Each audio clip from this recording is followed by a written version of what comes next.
ಒಂದು ಕಡೆ ನಗರಕ್ಕೆ ಮಳೆರಾಯನ ಎಂಟ್ರಿ ಆಗ್ತಿದೆ. ಈ ನಡುವೆ ಹಳೆ ಕಟ್ಟಡಗಳು ಕುಸಿಯೋ ಭೀತಿ ಎದುರಾಗಿದೆ. ಕಳೆದ ವರ್ಷದ ಅವಾಂತರಗಳಿಂದ ಅಲರ್ಟ್ ಆಗಿರೋ ಪಾಲಿಕೆ ಶಿಥಿಲಗೊಂಡ ಕಟ್ಟಡಗಳ ತೆರವಿಗೆ ಮುಂದಾಗಿದೆ.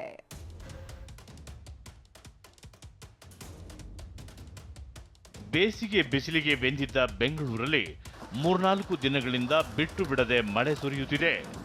ಮಳೆಯಿಂದಾಗುವ ಅವಾಂತರಗಳನ್ನು ತಪ್ಪಿಸಲು ಬಿಬಿಎಂಪಿ ಎಚ್ಚೆತ್ತಿದ್ದು ನಗರದಲ್ಲಿನ ಹಳೆ ಕಟ್ಟಡಗಳ ತೆರವಿಗೆ ಕೈ ಹಾಕಿದೆ. ನಗರದ ಬಹುತೇಕ ಹಳೆ ಕಟ್ಟಡಗಳು ಕಂಟಕವಾಗಿ ಕಾಡ್ತಿವೆ.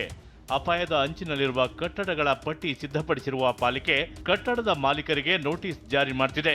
ಸದ್ಯ ಶಿಥಿಲಗೊಂಡ ಸುಮಾರು 629 ಕಟ್ಟಡಗಳಲ್ಲಿ 423 ಕಟ್ಟಡ ಮಾಲೀಕರಿಗೆ ಈಗಾಗಲೇ ನೋಟಿಸ್ ಜಾರಿ ಮಾಡಲಾಗಿದೆ. ಕೂಡಲೇ ಕಟ್ಟಡವನ್ನ ತೆರವುಗೊಳಿಸಿ, ಇಲ್ಲವಾದರೆ ನಾವೇ ಮಾಡ್ತೀವಿ, ಅದರ ವೆಚ್ಚ ಭರಿಸಿ ಅಂತ ಖಡಕ್ ಸೂಚನೆ ನೀಡಿದೆ.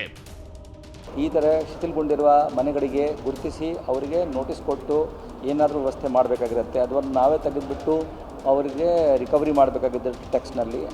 ಹೀಗಾಗಿ ನೋಟಿಸ್ ನೀಡಲಾಗಿದೆ.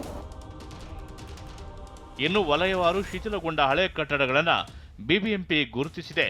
ಯಾವ್ಯಾವ ವಲಯದಲ್ಲಿ ಎಷ್ಟು ಕಟ್ಟಡಗಳಿವೆ ಅನ್ನೋದನ್ನ ನೋಡೋದಾದ್ರೆ, ಪೂರ್ವ ವಲಯದಲ್ಲಿ 101 ಕಟ್ಟಡಗಳು, ಪಶ್ಚಿಮ ವಲಯದಲ್ಲಿ 160 ಕಟ್ಟಡಗಳು, ದಕ್ಷಿಣ ವಲಯದಲ್ಲಿ ಬರೋಬ್ಬರಿ 216 ಶಿಥಿಲಗೊಂಡ ಕಟ್ಟಡಗಳು ಇವೆ. ಬೊಮ್ಮನಹಳ್ಳಿ ವಲಯದಲ್ಲಿ 11, ದಾಸರಹಳ್ಳಿ ವಲಯದಲ್ಲಿ 11, ಮಹದೇವಪುರ ವಲಯದಲ್ಲಿ 37, ರಾಜರಾಜೇಶ್ವರಿ ವಲಯದಲ್ಲಿ 9 ಹಾಗೂ ಯಲಹಂಕ ವಲಯದಲ್ಲಿ 84 ಕಟ್ಟಡಗಳು ಶಿಥಿಲಗೊಂಡಿದ್ದು ತೆರವಿಗೆ ಟಾರ್ಗೆಟ್ ಆಗಿವೆ.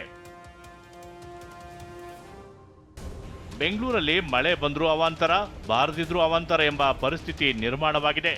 ಮಳೆಗಾಲ ಆರಂಭ ಆಗ್ತಿರುವ ಹೊತ್ತಲ್ಲಿ ಪಾಲಿಕೆ ಎಚ್ಚೆತ್ತಿದ್ದು ಇದು ಎಷ್ಟರ ಮಟ್ಟಿಗೆ ಕಾರ್ಯರೂಪಕ್ಕೆ ಬರುತ್ತೋ ಕಾದು ನೋಡಬೇಕು. ಶಾಂತಮೂರ್ತಿ, TV9 ಬೆಂಗಳೂರು.